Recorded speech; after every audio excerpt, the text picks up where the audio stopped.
They came with horses. They came with nightsticks. And I was standing and people were running because they were beating them. I did not run, so he hit me at the base of my neck. And I became unconscious.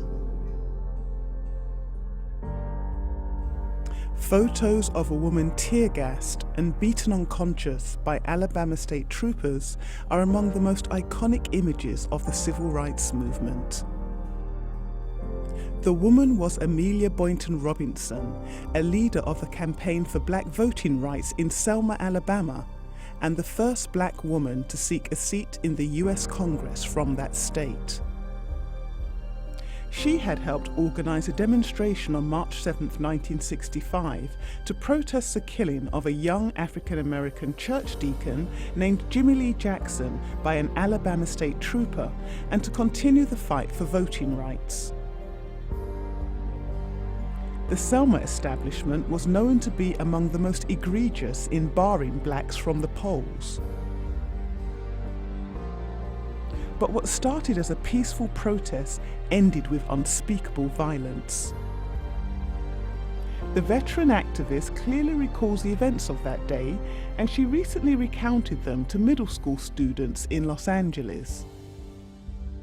Under Dr. King, we decided that what we need to do is to have a bill that would let Negroes become registered voters.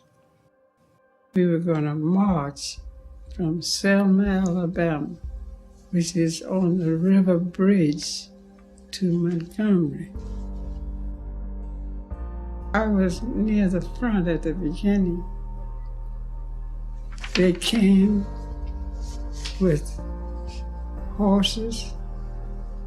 They came with nightsticks. And I was standing and people were running because they were beating them. And then he hit me on my shoulder. I did not run, so he hit me at the base of my neck. And I became unconscious. They drug me off of the highway. And there I lay, I don't know how long.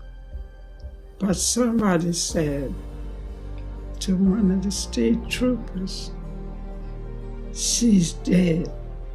So they reported it to Jim Clark, who's the sheriff. And he said, "If she's dead, let her alone and let the buses eat." Images of the atrocities that day sparked shock and outrage across the globe. When Boynton Robinson became aware of the magnitude of the malfeasance that occurred on Bloody Sunday, it intensified her resolve. So it made my determination to do better and go farther. Boynton Robinson was present at the White House when President Lyndon B. Johnson signed the Voting Rights Act into law in August 1965. The episode became known as Bloody Sunday. It sparked worldwide outrage and helped garner support for the passage of the Voting Rights Act of 1965. As the 50th anniversary of the event approaches on March 7th, Boynton Robinson is not bitter. Instead, she remains resolute in her belief that although she almost died fighting for freedom, the struggle was worthwhile. After Bloody Sunday, people began to wake up, and those who have arisen because of our Bloody Sunday, they have excelled. Despite her age, Boynton Robinson's activism is far from done. The matriarch of the civil rights movement believes there is still a long way to go. she appealed to today's generation to embrace the lessons of the struggle and not take their vote for granted. And I am still determined that these young people will realize that a voteless people is a hopeless people. If we don't register and don't fight for your rights, then we are hopeless, whether it's an individual or a group of people. We are no citizen at all.